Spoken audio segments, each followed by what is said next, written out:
Hey guys, welcome to my channel. Today, I will be reading from the Just No Mail subreddit, so let's jump into it.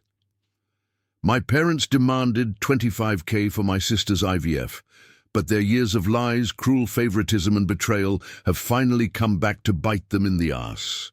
My sister and her husband wanted to have kids for years. They tried naturally but couldn't conceive. After a year of trying, they went to see a specialist and got referred to IVF. I don't know all the details of what happened during the process, but what I do know is that they had to go through several rounds of IVF before being successful, and each round cost between $15,000 to $20,000. My parents refused to help with the process because, in their words, it was an expensive procedure, and they weren't about to fork up that kind of money for something with no guarantee of success. This was completely normal for my parents. They were both raised to believe that if you aren't able to bear children naturally, then you just shouldn't have any. My mom even told my sister that if she wasn't able to get pregnant, then she should just adopt. Now, after many months, my sister and her husband saved enough money to pay for the entire thing themselves, and the first round worked. They were overjoyed and so excited to start their family. When they told my parents, they were ecstatic for them, but also very proud that they didn't need any financial help from them. "See, we always said you should have just saved up for it yourself," my dad said. Fast forward 9 months and my niece was born. My parents were overjoyed to finally have a grandchild. They gushed over her for weeks, showering her with gifts and attention. Then something weird happened. They started doing the same exact thing to my niece that they did to my sister when she was little.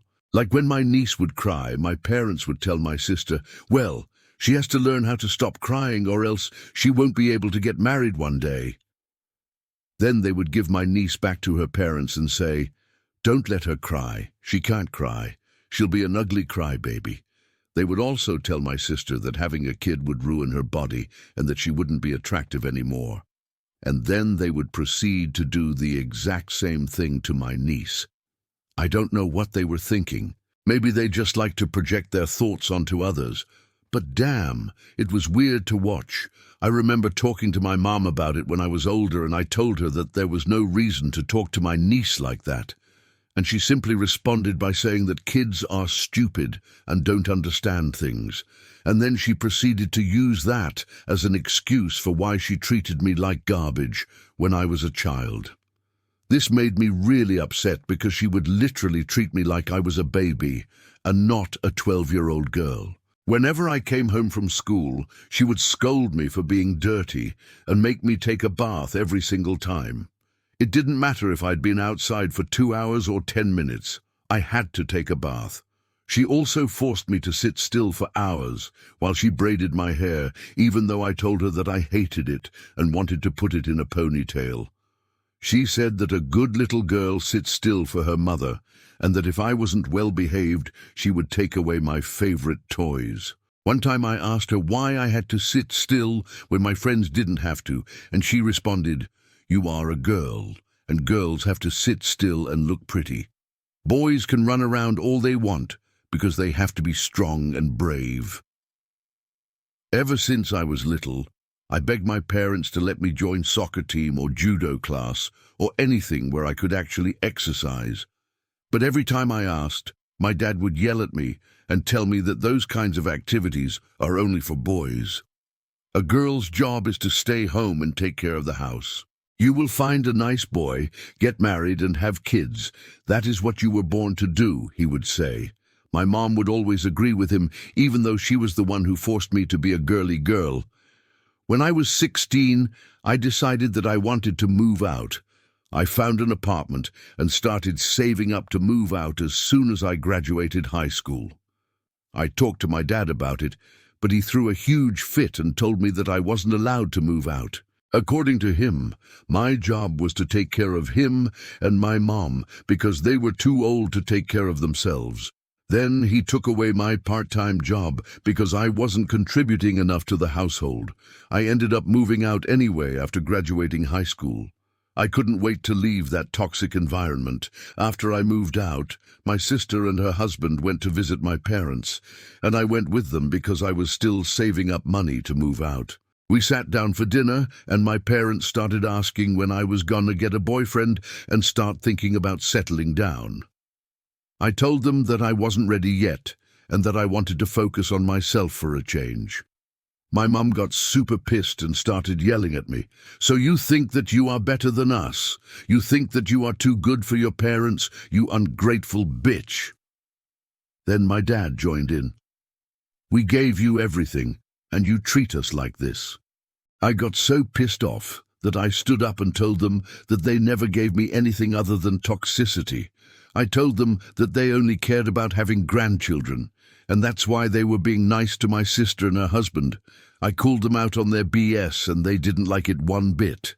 After that, my parents cut me out of their lives and refused to talk to me. My sister was pissed at me because I ruined her perfect family dinner. She told me that I should have just stayed out of their problems and not opened my mouth. I told her that it's not my problem but hers, and that she needs to wake up and realize that our parents are horrible people. But she didn't want to listen. Instead, she chose to side with our parents because apparently they gave her a lot of money, and she didn't want to lose that money. Years went by, and my sister and her husband had 2 more kids. Around that time, my sister started borrowing money from me because she needed a new car. Then she needed a new roof. And then she needed braces for her kids, etc., etc. I kept lending her money, hoping that one day she would grow up and realize that our parents were not good people and that she was making a big mistake by siding with them against me. But nope. She continued borrowing money, and I got sick of it. One day, she texted me and asked for another loan, so I blocked her number. A few days later, I saw a message from her saying that I must have made a mistake and to unblock her. I ignored it and didn't respond. She sent another message saying that I needed to unblock her right now, or else she was going to tell my parents that I blocked her. I didn't respond again, thinking that she would be too embarrassed to tell my parents. But the next day, my parents showed up at my door, demanding to know why I blocked my sister. I told them that it was none of their business, but they kept arguing with me. My mom even tried to push her way inside my house, but I blocked her. I told them that if they ever set foot on my property again without being invited, then I would call the cops, and with that, they stormed off. The last I heard from my parents was when my niece was 2 years old, and my sister sent me pictures of the birthday party that they threw for her. I commented on the photos, but they didn't respond. It's been 2 years since I've spoken to them, and I haven't missed them one bit. I'm still waiting for them to reach out to me so that I can let them know that karma's a bitch. Yeah, wow, just the whole favoritism thing is messed up. But the fact that they were willing to spend $25,000 on IVF for their daughter, but wouldn't even buy their own kid a pair of shoes, it's like, what? Also, what does looking pretty have to do with being a girl? Sorry, I'm just not seeing the connection there. Thanks for listening and have a great rest of your day.